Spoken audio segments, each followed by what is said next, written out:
Hello everyone. I'm starting unit 5 now.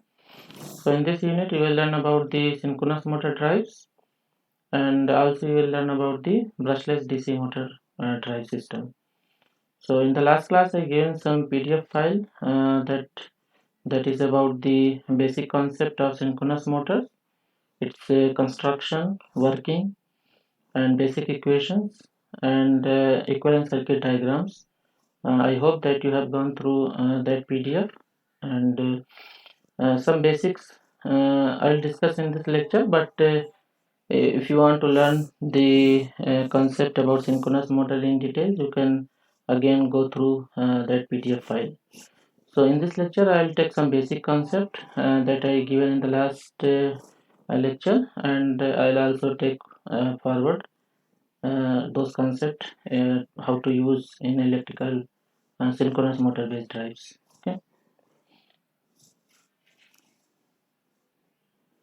So synchronous motors, construction wise, you can see that there is a stator, which is a stationary part of the motor.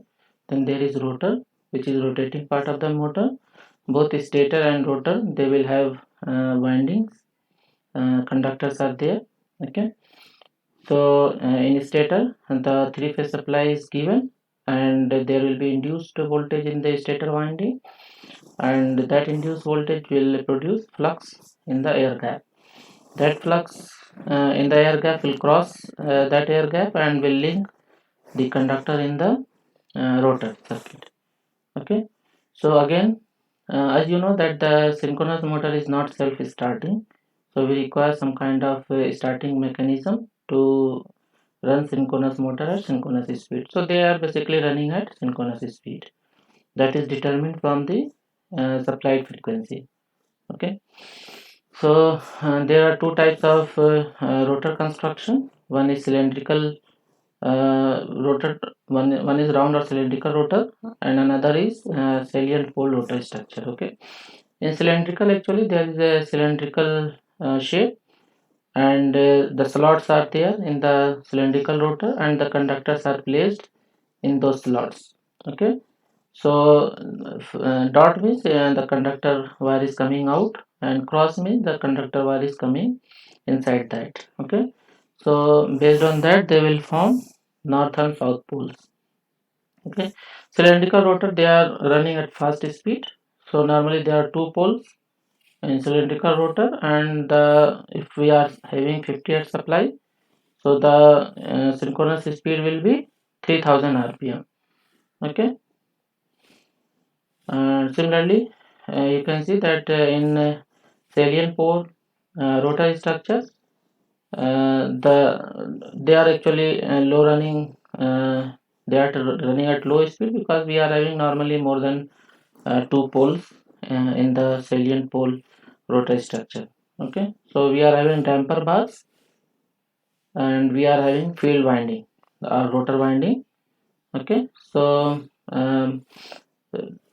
you can see that there is non-uniform air gap in salient pole rotor structure, whereas there is uniform air gap in cylindrical rotor structure. Okay, so synchronous motor converting electrical energy to mechanical energy.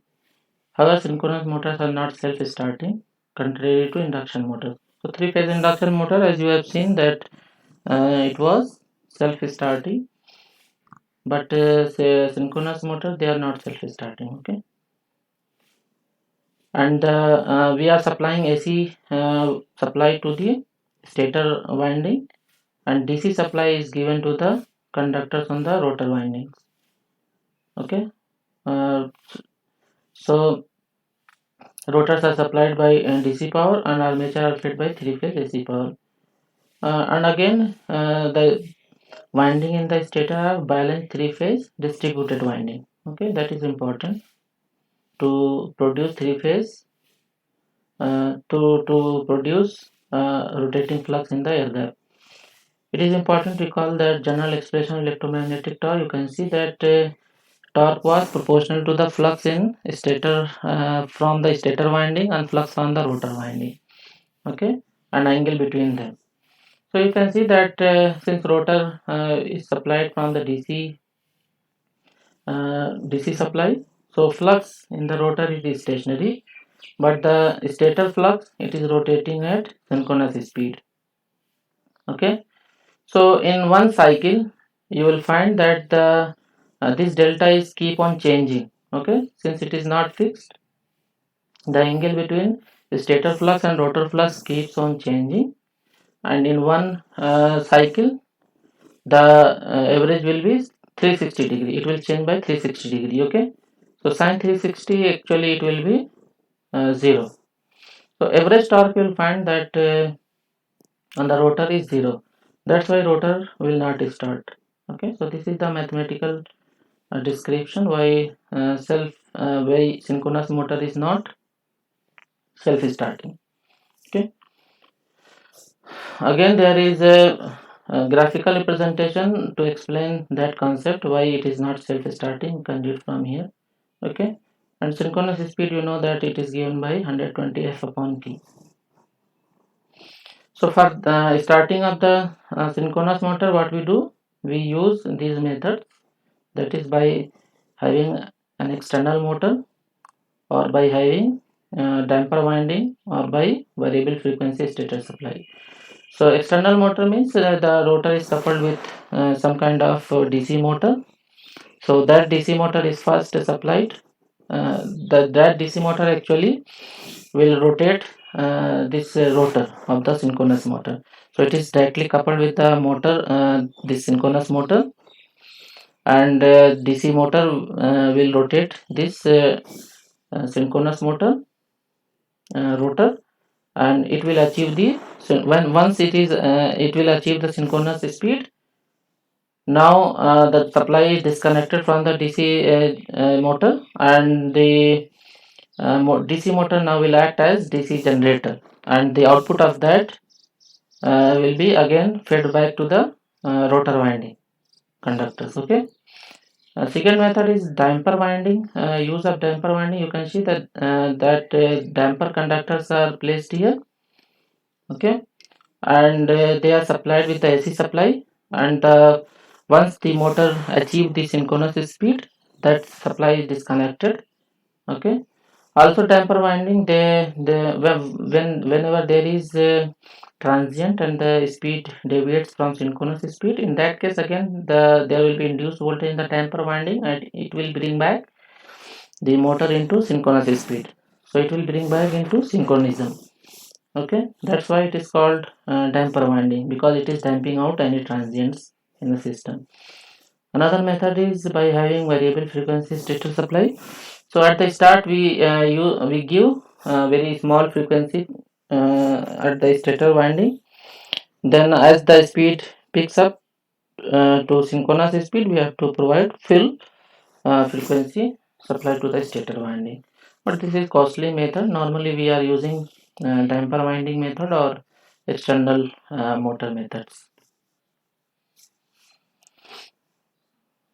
So a synchronous motor is a constant speed machine which always rotates at a synchronous speed that is dependent on frequency and number of poles. Normally number of poles once construction is fixed, it is fixed. So by changing frequency we can change this synchronous speed. Okay. It is capable of being operated under a wide range of power factors, both lagging and leading. This is very important advantage of synchronous motor drives. The synchronous motors have a polyphase winding on its stator, which is also known as the armature. The field winding carrying a DC current on the rotor, that already I discussed. Now the types of synchronous motors. So we are having these different types of synchronous motors available.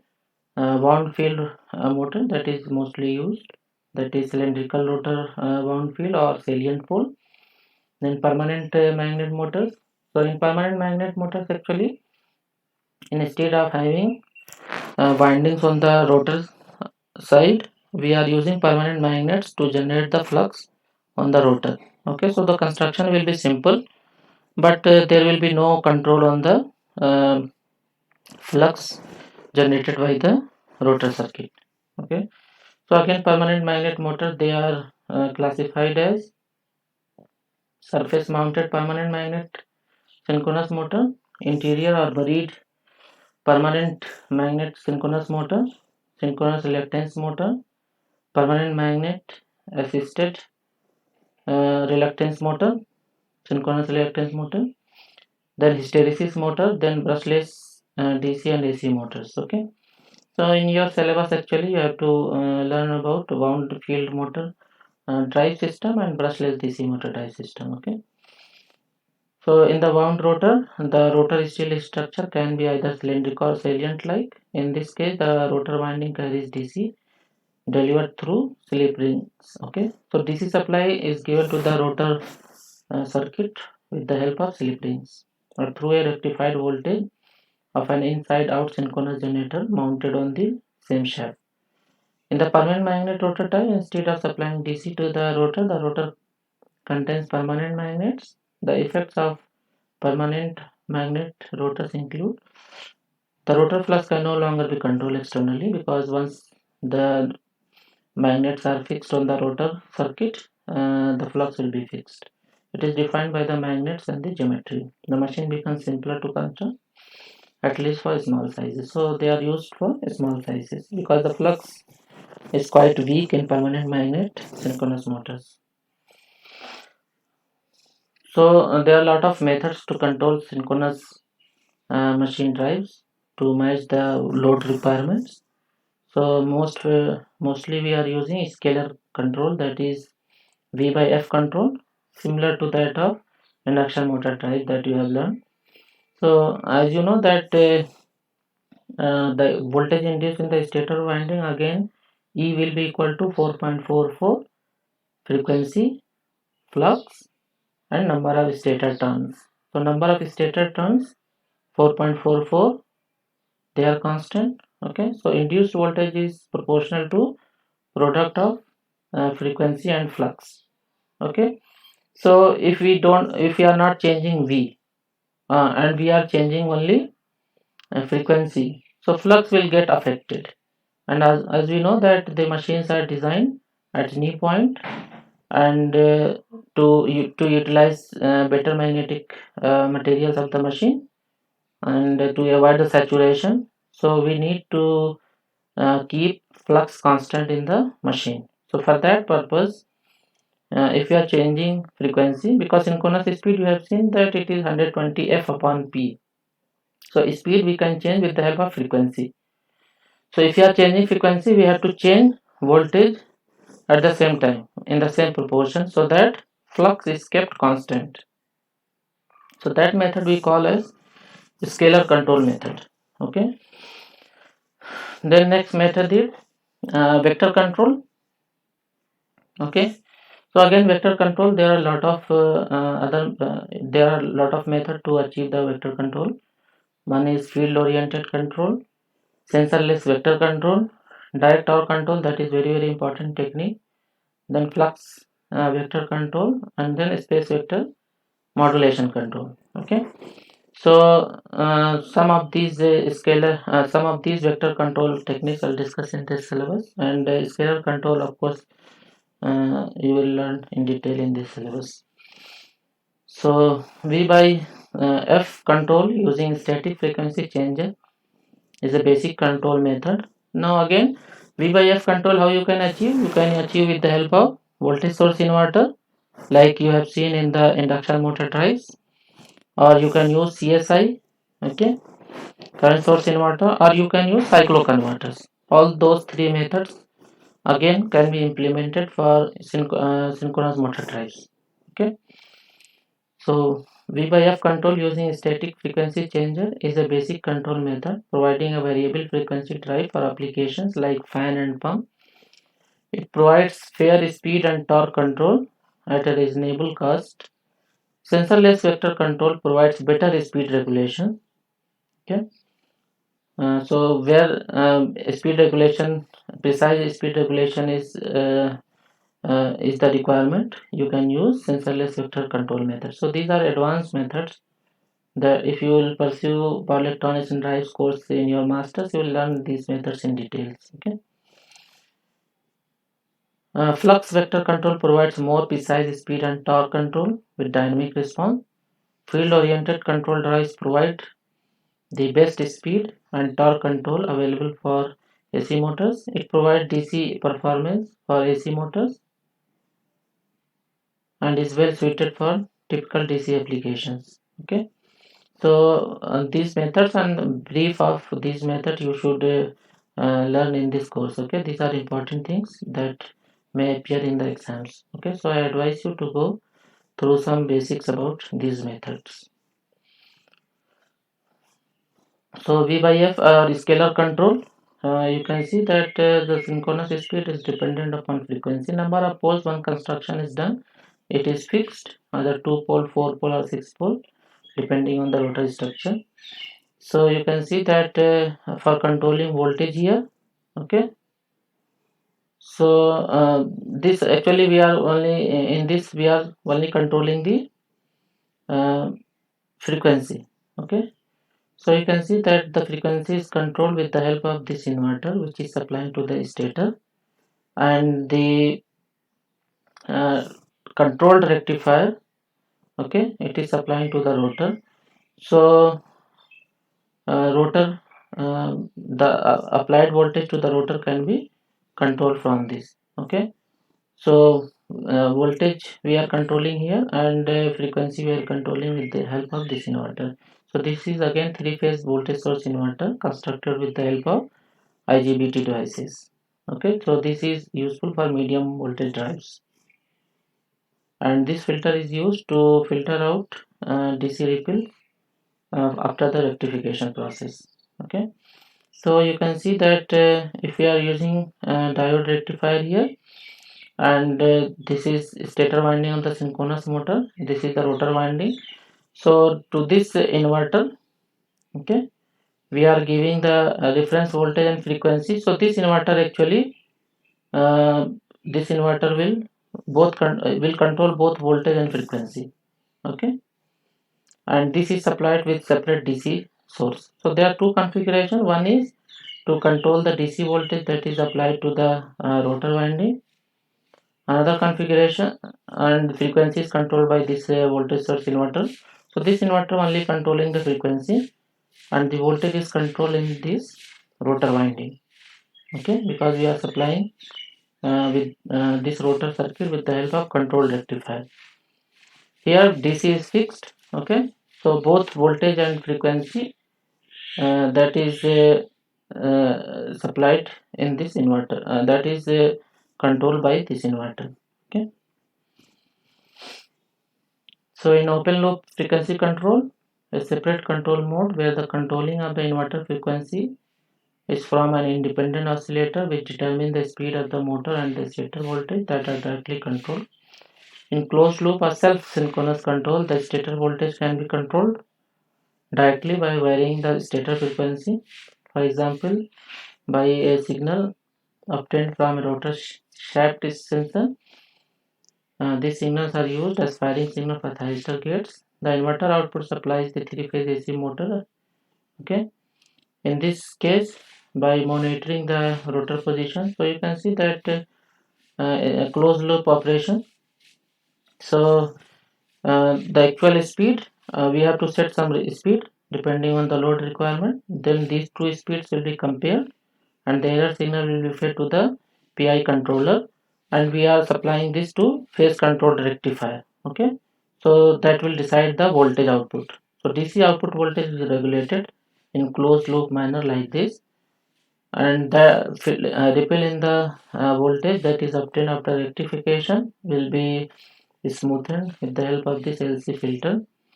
Now in that voltage is supplied to this inverter as input, and the reference frequency that we obtain through speed sensor will be given to this inverter. Okay, so time period, if you have seen the stepped wave operation or PWM wave operation in the last unit, so this frequency can be controlled by controlling the time period by making suitable turn on and turn off of the devices in the this inverter. Okay, so this inverter will supply that frequency.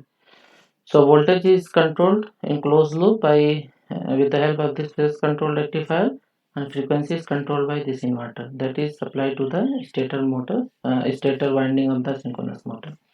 Okay, so that flux is kept constant and we can shift the characteristics up and down. So you can see that if I draw the characteristics, so in first quadrant and second quadrant the parallel lines will be like this. Okay, so first quadrant will be motoring operation and second quadrant will be braking operation, regenerative braking operation. In self-control mode, the frequency and phase of the output wave are controlled by an absolute position sensor mounted on machine shaft, giving its self-control characteristics. The supply frequency is changed so that the synchronous speed is same as that of the rotor speed. Hence, rotor cannot pull out of sleep and hunting oscillations are eliminated. The stator winding of the machines is fed by an inverter that generates a variable frequency, variable voltage sinusoidal supply. Okay. Now types of inverter, that voltage fed inverter, you can use current fed inverter, variable DC link inverter. Okay, and again voltage fed inverter or voltage source inverter, we can operate it as a square wave inverter or we can operate it as pulse width modulation inverter. So in stepped inverter you have seen that there are a lot of low order harmonics and filtering of those harmonics are difficult. Again, the advantage side is that we are not turning on and off so quickly in that. Okay, so switching losses are less in square wave inverters, but harmonics are more, so power quality will be bad in that. So pulse width modulated inverter, the low harmonics component will not appear in the system.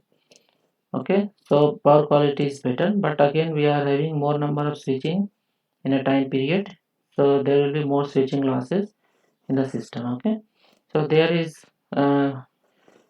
there is a trade-off between these two methods. Okay,